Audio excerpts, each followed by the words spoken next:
In 2026, Newcastle may be known as a busy and welcoming city.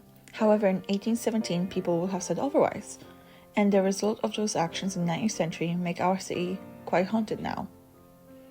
The streets of Quayside in Newcastle are known to be one of the most haunted areas of the city, so much so that many are familiar with the story of Martha Wilson's ghost.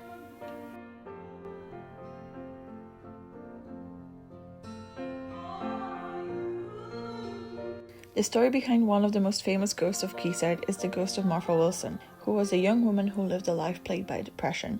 She was also threatened to kill herself on numerous occasions.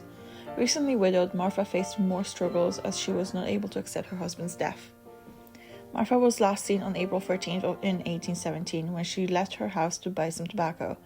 2 days later, from her last sighting, Martha was found hanging from her bedroom ceiling, with a prayer book open on her bed as if she was seeking guidance in God. At this moment in time, suicide was considered an insult to God, which meant that the church refused to bury them on consecrated ground. Because of this, they came up with a solution to bury suicide at crossroads.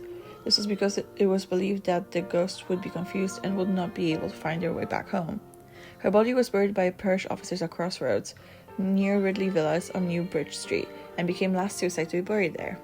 After her burial, coroner investigated and reported that a piece of wood was part of her remains, as if someone staked her body into place to prevent the suicide from rising from the grave. Soon after these tragic events, people began to hear strange noises near Broadchair. It was described to sound like a woman's laughter, whisper, and the rustle of a dress.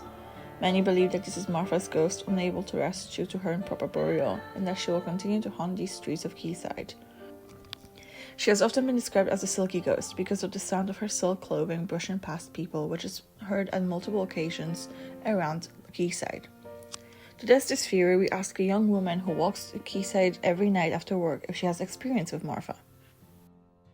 So basically, like, every night after work I would walk through the Quayside, and so many times there's been like moments where I could just hear someone shouting my name or like whispering my name, which was even weirder somehow.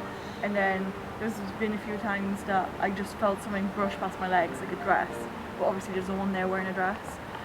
And it just like different like laughs, screams, it's just been all over the place. Like every time I freak out, not gonna lie, because there's never anyone there that would do it, so just weird. However, this is not the only experience someone has had with Martha's ghost. Soon after her burial, a Keelman heading home after work in the late hours of the day saw a woman across the road. The woman supposedly motioned him to come closer. When he walked up to her, he couldn't make out her face and then quickly realized the woman appeared headless. Many have encountered Martha's ghost on Quayside during the late hours of the day. This is truly a sad end for Martha, who has already been tormented enough during her life.